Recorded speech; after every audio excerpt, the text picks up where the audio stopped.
Il est en train de déstabiliser les provinces.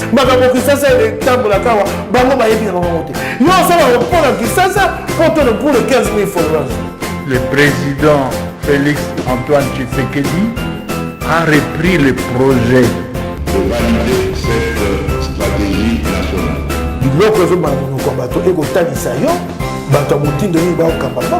C'est la première fois que vous avez la vidéo na biso abonnez-vous.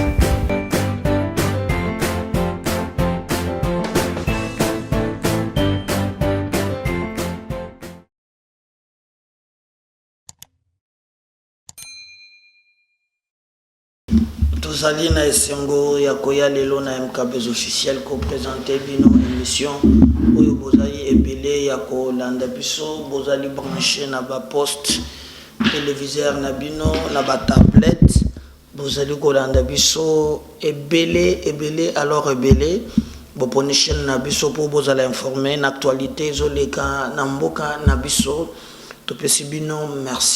Merci pour la fidélité, merci pour l'attachement, merci pour l'amour, merci na manso bozaliko landabiso mikolonyon so en tout cas tout on dit bino bo continuer toujours pour ça la biso confiance, bo continuer pour partager nos émissions, bo continuer pour liker yango biso MKBZ officiel to traiter contrat to bien yango contrat de vérité.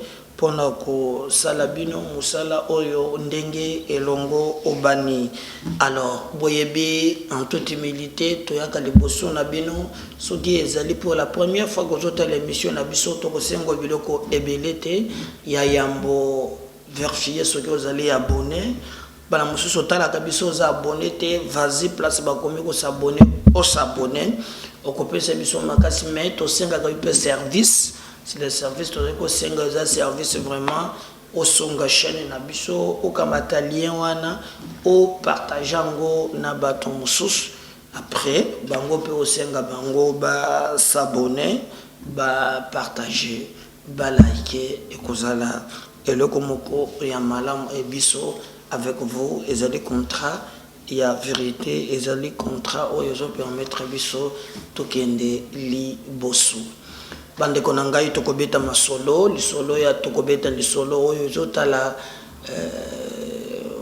Kagame Tshisekedi azala kelobi na Angola akutana ki na président angolais bozongi na ye nini leki tomoni ba soda oyo mibale bakanga ki bango ya Rwanda batiki bango marche pe selemi na Bukavu bato batoninga pourquoi bato batamboli me batie nini ya Poutine donc mais un peu qu'on soit là pourquoi bato batie Poutine to kozonga c'est quelques images na makamboleki na Bukavu to kotie la bino pe ba image mususu bande konanga kaka na makambo ya est population comme na barrière à Katisi reba soko ta Rwanda bakanga Kagame kana maboko ba policier bakanga bana barrière mobilisation. Je crois que les alliés opportunités que tu sais qu'il peut profiter directement dans le mouvement Oyo pour en finir une seule fois pour toutes. Beaucoup de gens ont battu vraiment nana Kagame na maboko, mais aussi à l'ONU. À l'ONU, il s'est passé aussi beaucoup de choses. Na ONU, bataille diplomatique, beaucoup landa tour à tour.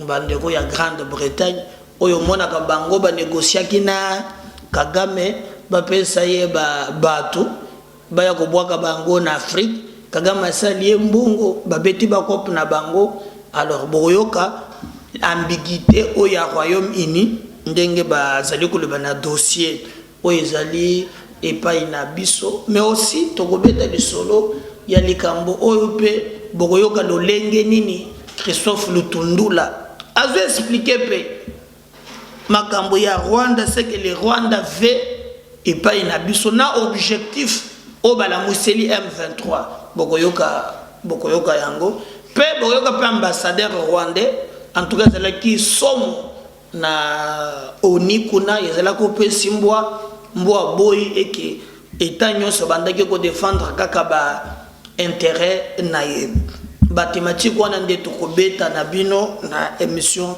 na biso ya mokolo ya lelo batata ba mama bande ko to banda bande ko nangai D'abord, on a image oyo, Bokotala, et peut-être on a fait une explication nangai. Uta bitumba oyo, il y a M23 et Bandeli. M23, je crois que Bolanda qui est militaire nabiso, même porte-parole à Lobaki ezali ba Rwandais, ba oyo bazali ko pesa M23 makasi. Pour mituna ezali que avec quelle force le M23 bakoki kozala bango penza na makoki en munitions na nyonso pour na tenir face na armée ya République démocratique du Congo. Pas question ya ko mitungisa likambo yebani ezali que c'est le Rwanda moto azali sima ya bato wana. Vous avez même vu que na Nairobi, pour parler moko ezo salema, mais tango bokotala très bien mokonzi moto oyo azali liboso ya ba M23 ezo pesa lisusu dutute ya bato ya kotona c'est Kagame moto azali na sima wana. Bomona ki même bilongi na bango na Kenya obabandaki ko discuter. Alors na calcul ya M23 ils ont compris que bako mélanger bango te. Tango bako dans le tondo la boko yoka, c'est ce qu'il dit. Bango bako mélanger bango te na ba discussion de ba na ba groupe nyonso ensemble. Et sengele ba créer les bango et sika na bango à part on va pas entamer ce qu'ils appellent de pourparler. Mais bande konangai ce qui botali bien ba M23 ba la ba revendication. Je vous avais expliqué mon kolo ya liboso que likambo ya M23 ezali batu ya CNDP ya Laurent Kunda Batware oyo pe akendaka na Rwanda. Mais Kabila mutoboya ki bakanga ye po bandaki koluka ye bakanga ye na CPI Kabila boy tiba munaki Kunda Batware zalaki na armée na biso ye wana kombe pa na Rwanda ipaka kama kama pe officier kuna Kabila wo makambo sala mboka basa pe na sonite na bitando yake bakolo pe makambo ya est zama wa. Alors, comment on a créé na ba discussion na bango, je vous avais dit, pas militaire rwandais, balongwaki na niveau ya Goma, mokolo bakangaki Goma sans que atalisa simoko ebeta. Et en contrepartie, tango balongo ki wana bami retrouvé na bisika o bafandaki et dans les accords batrouvé la ki bango isika na bango net mais na mboka na biso yango yokaka ba groupe armé M23 bazoke ndekoloba ono ndenge eza wana biso FARDC attaqué ba position na biso.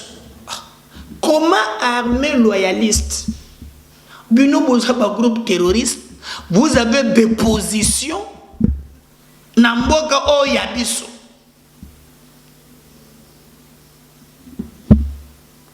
Donc, Kabila paye ça, Bango Mboka na Bango Katiamboka na biso.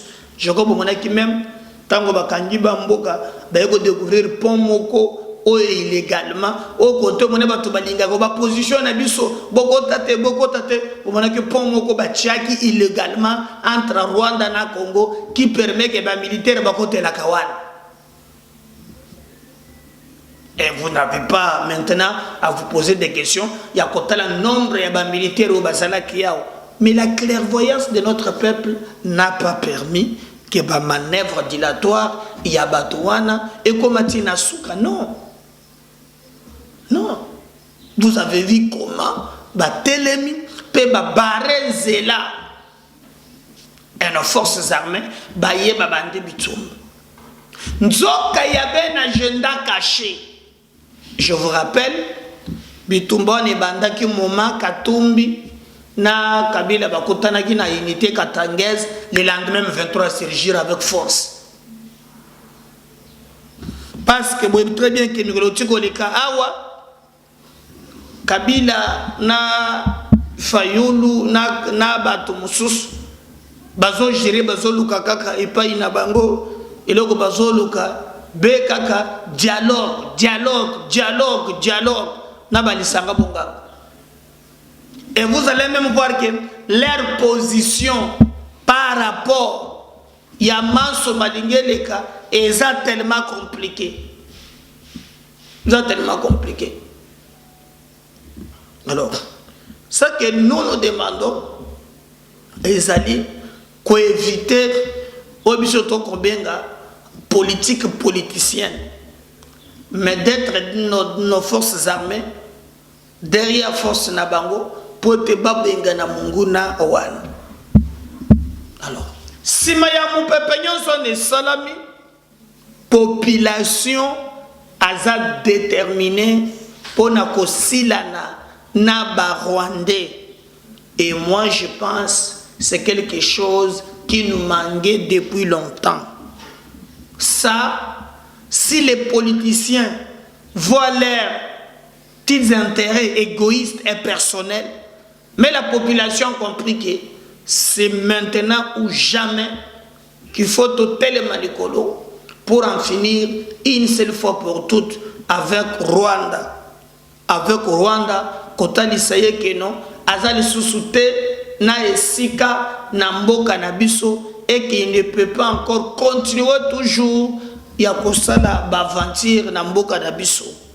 Population Babimi, Baké na frontière.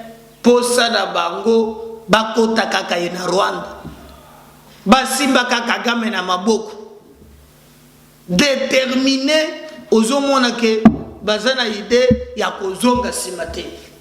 Je veux vous laisser suivre votre la mobilisation na barrière peuple a ko la ce message et pas Paul Kagame na batonaye soki bango bakokana ke mboka na biso ekotikala Bastion na bango, baliko se tromper, la détermination, la clairvoyance, la vigilance de notre peuple, atteindre un niveau mokoke, peuple congolais, à côté de l'Issousouté, Motubabengi Paul Kagame, aya l'Issoussou Sakana, Namboka Nabiso.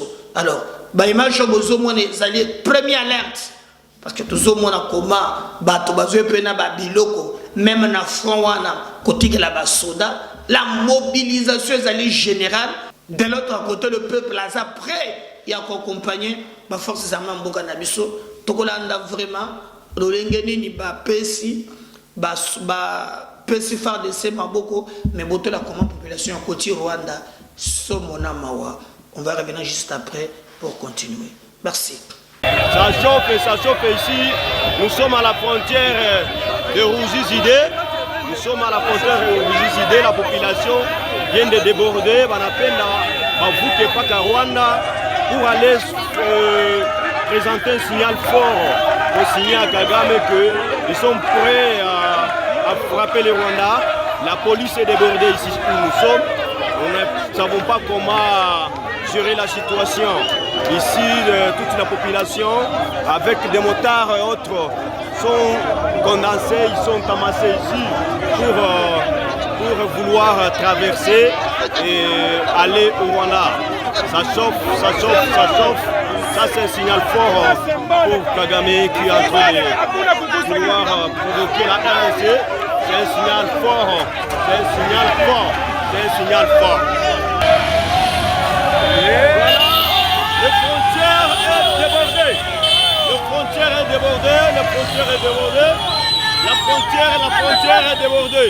La frontière est débordée. Les voici dans la frontière. à l'intérieur de la frontière où nous sommes, ça chauffe vraiment. Ils sont là, ils prennent la direction du Rwanda. Ils prennent la direction du Rwanda. On ne sait pas comment gérer la situation ici. On ne sait pas comment gérer la situation ici en douane. La frontière est tellement débordée. Les agents commis à la sécurité ici sont aussi débordés. Ils ne savent pas comment gérer les manifestants qui sont venus en masse pour mettre en garde Kagame et son gouvernement. Ça chauffe vraiment, ça chauffe ici. Ça chauffe vraiment. Ça chauffe, chers amis. Voilà la police qui est là pour sécuriser les manifestants, mais vraiment ça marche pas. Ils sont tous débordés. La police est débordée. On ne sait pas comment faire ici en douane. On ne sait pas comment faire vraiment.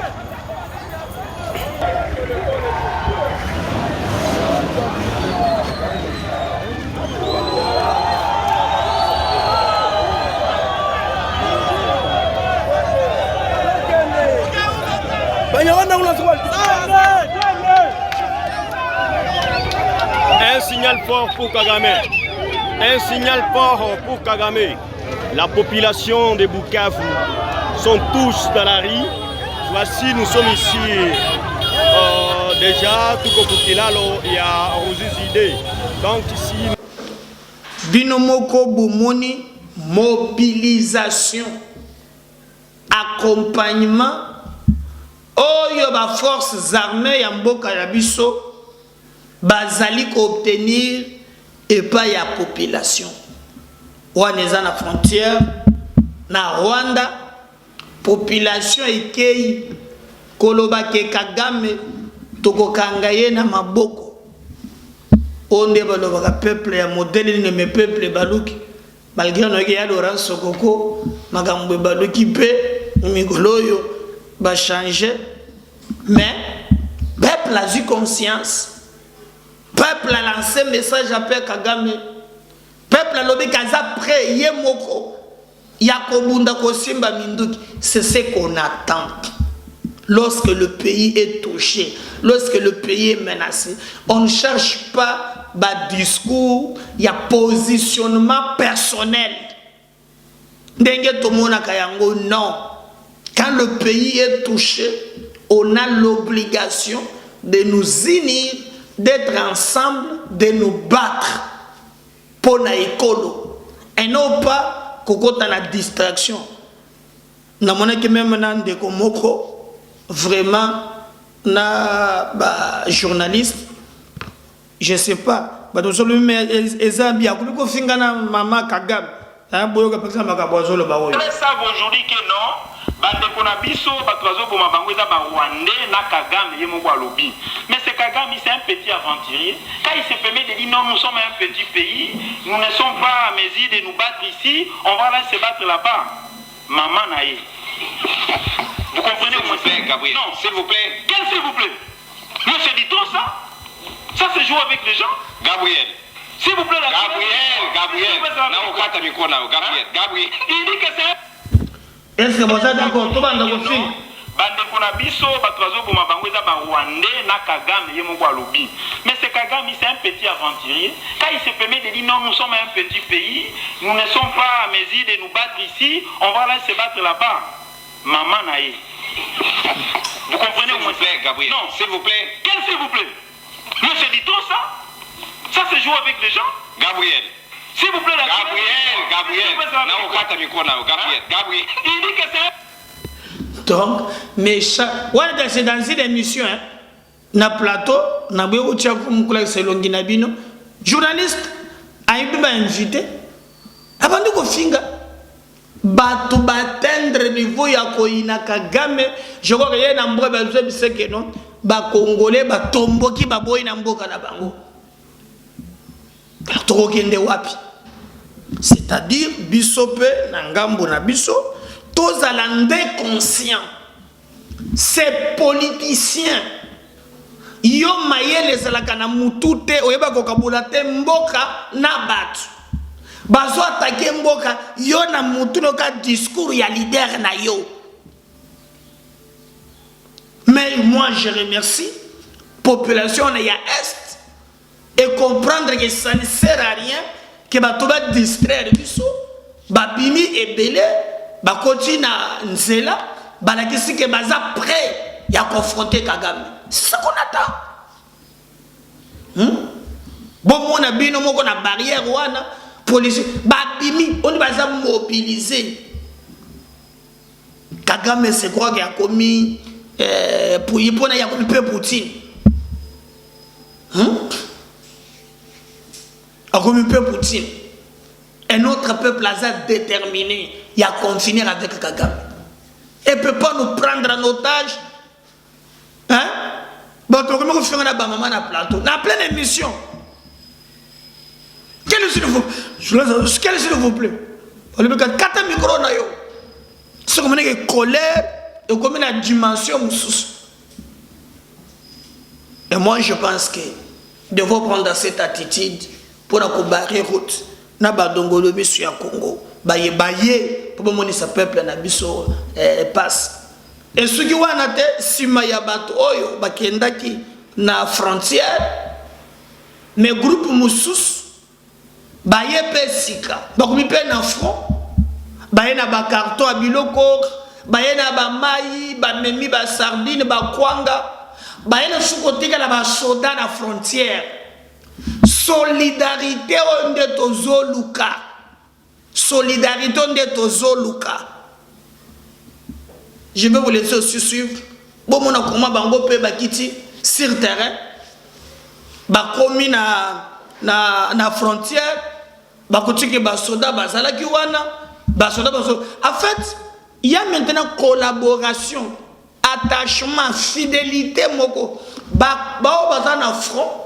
Donc la majorité à part yo, pour nous comprendre, yo na mutu na yo zakaka, makamu ya positionnement personnel et leader na yo. Mais un bon nombre ya ba Congolais, ba si va comprendre que pour affronter Kagame et sengeli toza la unique. Oh non, tu as dit d'accord, bloc patriotique. Bon, ça n'a tu vas dans le temps pour gagner. Mais vous tenez dans Zela, tant que tu tata. Mais bon, c'est le peuple bagani. Le programme mais le peuple n'est pas dans vos histoires là. Il y a un positionnement personnel. Peuple a peuple à comprendre maintenant que non, il faut accompagner. Par la mobilisation, n'a pas moyen. Et bien, est-ce que tu on ne peut pas prendre ça aussi, toute une mobilisation.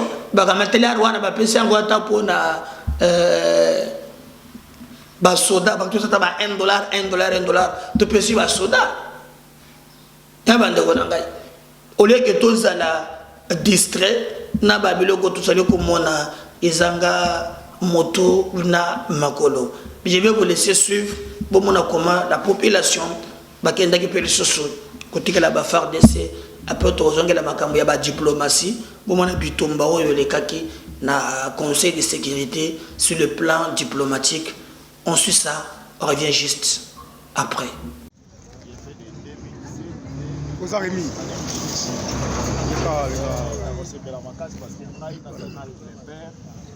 La primature pendant que il y a une photo où il y a un merci beaucoup.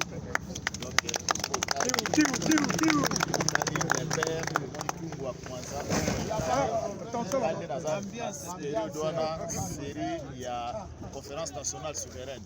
Il est major Pika. Ah, major Nabiso.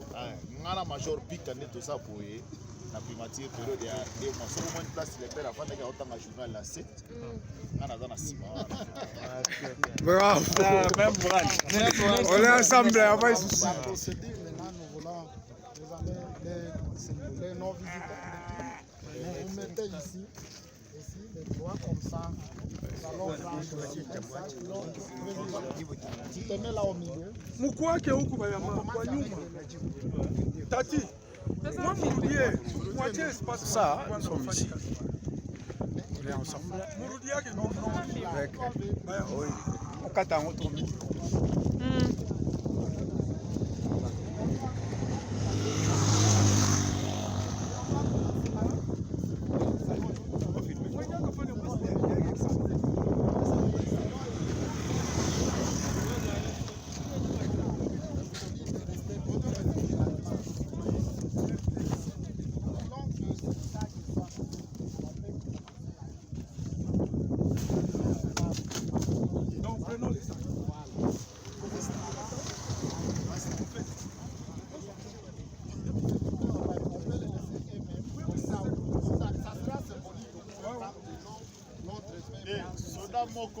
Soda Mokaya. Soda Mokaya, oui.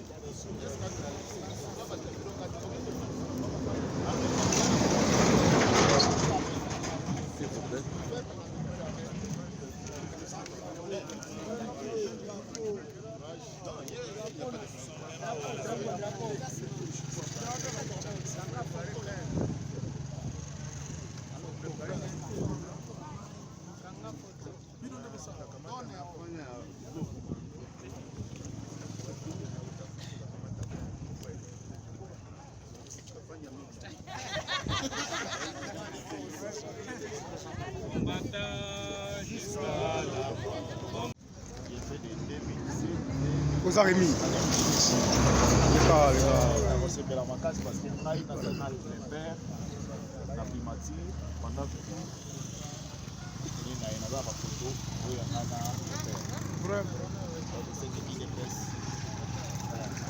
Merci beaucoup.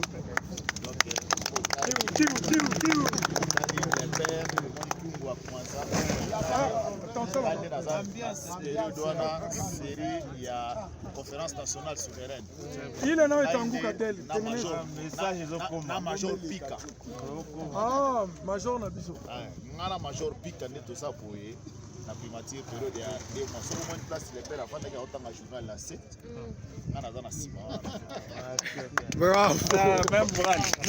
On est ensemble, on va ici. Procédure maintenant, nous voulons les non-visiteurs. Vous mettez ici les doigts comme ça. Nous allons prendre tu te mets là au milieu. Mukwake huku bayama kwa nyuma. Tati. Moi Mouroudier, moitié espace ça, nous sommes ici. On est ensemble. Avec.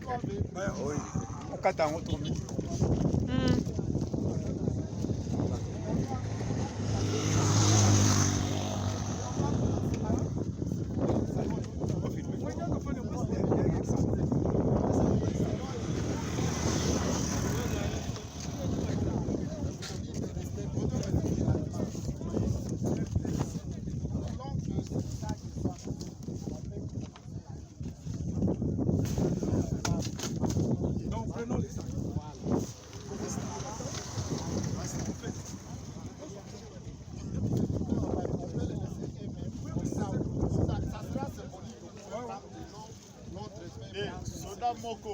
Soda Mokaya.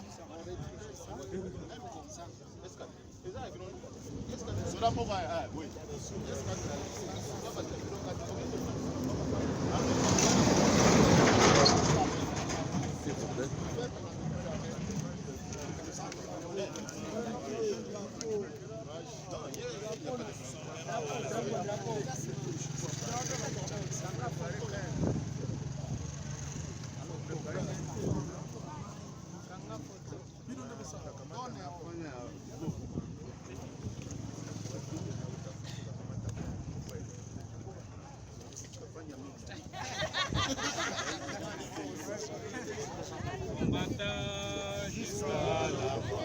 Voilà, je vais vous laisser suivre.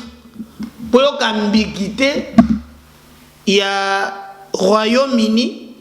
Bao basolola kina Kagame pote bapel saye batu. Bao bébé Kagame azana mabelete. Mais ibango bazo pese ceux qui ba réfugiés. Otozo kage baza ba terroristes. En fait l'objectif ba ya bando ko timoler la bango ba minéré. Plan moko établi via Kagame. Vous allez prendre comment quand il prend la parole dans le Conseil de sécurité, boyoko koma azolia monoko sante ke tato azolia monoko azolingi akotela Kagame me moyen eza te mpo bamboka mosusu mpe bazali kozala contre ye asko akoki te aluka nzela kokomela abeta boye ce qu'on appelle la communauté internationale. Débat c'est là qui chaud d'aoni. Je vais vous laisser suivre. Pour moi, même Kagame Azaye mon côté, mais c'est par la détermination de notre peuple que plan na bango wane ko échouer. To côté que la bango ta centimètre à mon côté en boka na biso. Voyez, vous allez suivre Oyo bango balobaki na Oniwana et nous allons revenir juste après bolanda ambassadeur wana na oyo makambo balobaki na Oni, nous allons revenir pour nous kobanda koloka comment on peut rejeter. Pour commencer, souhaiter une chaleureuse bienvenue au ministre des Affaires étrangères, M. Lutundula, et je remercie également la sous-secrétaire générale Pobi et l'envoyé spécial Chia pour leurs exposés. J'aborderai principalement la question de la sécurité et la situation humanitaire dans mon intervention, ainsi que les efforts régionaux visant à assurer la paix. Le Royaume-Uni reste extrêmement inquiet de la situation précaire en matière de sécurité à l'est de la RDC. Le regain de violence risque de compromettre les efforts visant à assurer la paix. Nous relevons notamment la colère des pays de la région pour ce qui est des attaques transfrontalières, colère qui est tout à fait compréhensible. Nous rappelons les répercussions qu'ont eu des décennies de violence dans la région des Grands Lacs. L'avenir et les vies des populations en RDC et dans toute la région ont été bouleversées par ces violences. Le Conseil ne peut pas fermer les yeux sur le déplacement de plus de 5 millions de personnes, sans oublier les violations graves et les atteintes aux droits de l'homme et au droit international humanitaire que nous constatons. Le Royaume-Uni se félicite des efforts diplomatiques et du dialogue engagé entre les pays de la région. Les dirigeants de la région, en effet, convoqués par le président Kenyatta, ont démontré qu'ils pouvaient faire preuve de leadership, comme le mérite leur peuple. Nous nous félicitons notamment de l'engagement de l'Union africaine et des mécanismes régionaux. Il est clair qu'il y a plusieurs acteurs en RDC et dans la région qui souhaitent que la paix ne soit jamais atteinte. Dans ce contexte, nous appelons les dirigeants de la région à redoubler d'efforts pour poursuivre ce dialogue ainsi que les efforts de désescalade. Nous les appelons à faire usage des mécanismes régionaux efficaces visant à régler les différends. Nous appelons également les groupes armés opérant à l'est de la RDC à cesser immédiatement toute violence et à participer sans condition préalable au processus politique lancé à Nairobi. Le fort niveau de violence et d'insécurité aux mains notamment des ADF, de la Codeco et du M23 entrave l'accès humanitaire et compromet, met en péril la vie de très nombreuses personnes extrêmement vulnérables. Les enlèvements du personnel humanitaire se poursuivent également dans la zone Sakema-Sissi, ce qui signifie qu'une assistance vitale ne parvient pas à ceux qui en ont le plus besoin. Nous exhortons le gouvernement à prendre des mesures concrètes contre la criminalité dans la zone et à assurer la protection des travailleurs humanitaires. Nous sommes également inquiets des risques que représentent pour les civils les violences intercommunautaires, notamment dans les camps de déplacés en Ituri. Un plan durable pour leur protection est aujourd'hui absolument nécessaire. Et à cet égard, il est vital qu'il y ait une coordination forte et une relation mutuellement solide avec la MONUSCO pour assurer la sécurité sur le long terme, mais assurer également la protection des civils. Ceci sera particulièrement important alors que la MONUSCO se prépare à se retirer de la province de Tanganyika et mettra l'accent sur les provinces du Nord et du Sud Kivu et l'Ituri. Ceci, pour nous, est un moment d'espoir et également un moment très risqué pour la RDC et toute la région. Le Royaume-Uni est aux côtés de ceux qui souhaitent voir advenir un futur plus pacifique pour le peuple de la RDC et de la région. Je vous remercie. Voilà, je crois, Bolandi, et vous avez compris que Mboka Nabiso est en danger. Ils ont un bloc de Tozaïni, de Tokolongo. Continuez à partager cette émission. Vous likez, vous commentez en go. Si le Seigneur ne revenait pas, en tout cas, nous allons continuer à émission. Bye.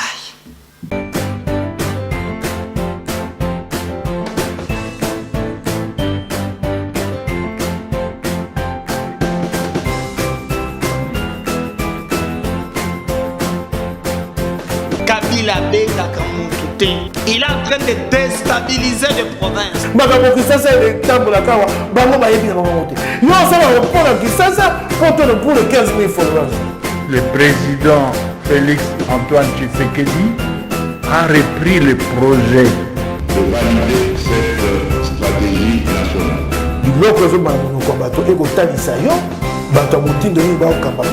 C'est la première fois que vous avez la vidéo na biso